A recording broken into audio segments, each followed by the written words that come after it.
Welcome to హైకో properties. ఇప్పుడు మీరు చూస్తున్న ఈ యొక్క హౌస్ వచ్చేసి 150 square yards south face house అండి. ఇది వచ్చేసి మనకు రాంపల్లి, హైదరాబాద్లో లొకేట్ ఉంది.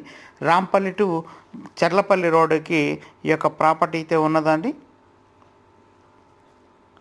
సో ఈ యొక్క ప్రాపర్టీలో వచ్చేసి మనకు సౌత్ ఫేస్ ఎంట్రన్స్ ఉంటుందండి. గేట్ ఎంట్రన్స్, హౌస్ ఎంట్రన్స్ అయితే మనకు ఈస్ట్ ఫేస్లో కన్స్ట్రక్షన్ చేయడం జరిగింది.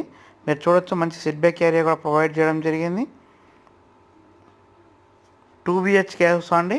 మనకు మెయిన్ రోడ్ నుంచి అయితే చాలా వాకబుల్ డిస్టెన్స్లోనే ఉంటుంది. 100 మీటర్స్లోనే ఈ యొక్క ప్రాపర్టీ అయితే ఉన్నది. సో ప్రైజ్ విషయానికి వస్తే 70 lakhsగా చెప్తున్నారండి. ఇంట్రెస్ట్ ఉన్న వాళ్ళు మన కాంటాక్ట్ నెంబర్ కాల్ చేయొచ్చండి. 7989363867 నెంబర్ అండి. ఇప్పటివరకు మన ఛానల్ సబ్స్క్రైబ్ చేయండి. మనం చేసే ప్రతి వీడియో కూడా మీకు నోటిఫికేషన్ ద్వారా వస్తుందండి. Thank you.